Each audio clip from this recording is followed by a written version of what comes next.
Guys welcome back to my YouTube channel. Fatima और सवेरा का अब आखिरकार आमना सामना हो ही जाता है। क्या फातिमा यहाँ पर सवेरा को सारी असलियत बता देगी? आज की इस वीडियो में मुकम्मल डिटेल के साथ आप लोगों को बताएंगे। जल्दी से हमारे चैनल को सब्सक्राइब लाजमी कर दें और साथ में लगे बेल आइकन बटन को लाजमी प्रेस कर दें ताकि नई से नई आने वाली वीडियो को नोटिफिकेशन आप लोगों को आसानी के साथ मिल सके।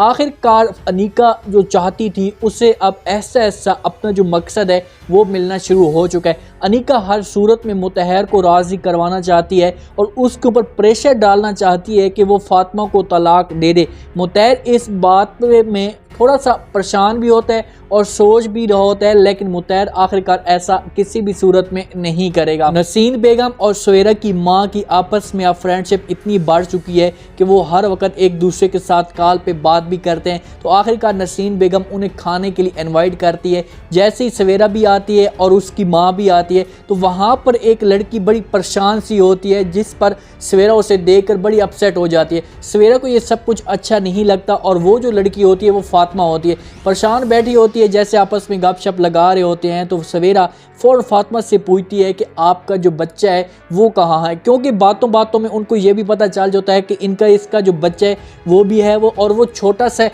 और इसके पास मौजूद नहीं होता। सवेरा इसके ऊपर सवाल करती है तो फातिमा उससे बता देती है कि वो जो बच्चा है वो अपने अब्बू के पास रहता है और अपनी दादी अम्मा के पास रहता है। तो सवेरा ये बात सुनकर बड़ी हैरान हो जाती है कि एक छोटा सा बच्चा और वो भी अपने अब्बू के पास कैसे रह सकता है। उसकी माँ भी यही सवाल करती है, लेकिन सवेरा उससे कहती है कि मुझे ऐसा लगता है कि आपका जो बच्चा है ये अपने अब्बू के साथ और अपनी दादी अम्मा के साथ उनके साथ ज़्यादा करीब है।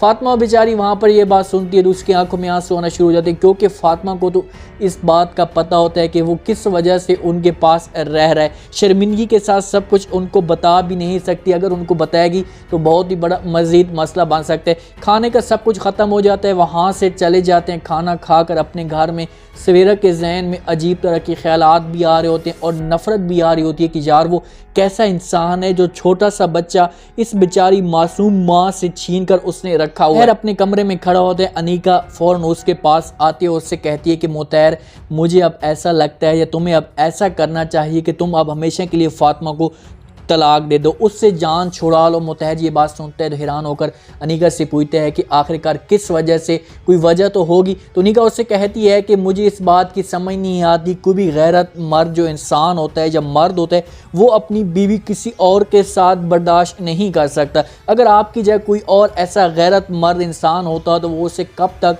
तलाक दे चुका होता, उससे जान छुड़ा चुका होता। मुतहर उसकी बातों पे ऐसा अमल करना शुरू कर देते। जब दोनों इस तरह की बातें कर रहे होते हैं तो पीछे से इनकी दादी अम्मा सारी बातें सुन लेती है और वो फ़ौरन फातिमा को कॉल कर देती है। फातिमा से बात करती है, उससे कहती है कि फातिमा मैं आपसे एक बात कहना चाहती हूँ, अगर तुम अपना घर बचाना चाहती हो, बर्बादी से बचाना चाहती हो तो तुम्हें फ़ौरन घर आना पड़ेगा, इसी घर में। फातिमा तो परेशान हो जाती है क्योंकि उसके जहन में ये बातें आना शुरू हो जाती हैं कि कहीं मेरे बच्चे के साथ कोई मसला तो नहीं होगा, अनीका ने उससे कोई नुकसान तो नहीं दे दिया। उसने जाकर अपने ताया अबू को सब कुछ बताया और फ़ौरन ताया अबू उसके साथ आ जाते।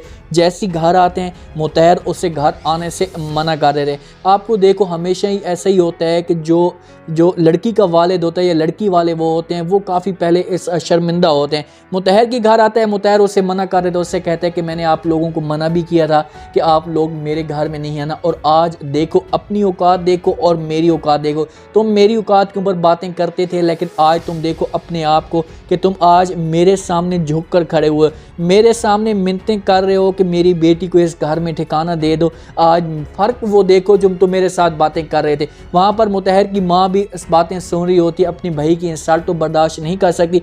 मंसूर साहब बेचारा अपना सर नीचे करके ये सारी बातें सुन रहा होता है, क्योंकि उसे पता है कि अगर मैं ऐसा कोई बात करूँगा या ऐसी बात कोई बोलूँगा तो मज़ीद कोई नफ़रत हो सकती है, मज़ीद फातिमा का घर बर्बाद हो सकता है। वो फातिमा का घर बर्बाद तो नहीं करना चाहता, वो चाहता है कि फातिमा अब इस घर में रहना शुरू कर दे, क्योंकि अनीका ने जो प्लानिंग बना ली है उसने यही अब मुतहर के जहन में बात डाल दी है कि अब फातिमा को मुतहर तलाक दे देगा। लेकिन तलाक देने से पहले मुतहर के साथ ऐसा होगा कि मुतहर फातिमा से आगे हाथ जोड़ेगा, उससे माफ़िया मांगेगा, लेकिन फातिमा उसे माफ़ नहीं करेगी। उम्मीद है आज का ये रिव्यू, आज का ये प्रोमो आप लोगों को पसंद आया होगा। आपने कमेंट सेक्शन में अपनी लाजमी देनी है और बताने कि आपको क्या लगता है कि क्या यहाँ से फातिमा वापस अपने घर में चली जाएगी, या मंसूर साहब और उसकी बहन की जिद की वजह से मुतैर उसे छोटे से कमरे में या किसी ठिकाने में चुंड गुट में जगह दे देगा। तो अपना खास ख्याल करें, दुआ में याद रखें। मुझे दीजिए इजाज़त। अल्लाह हाफ़िज़।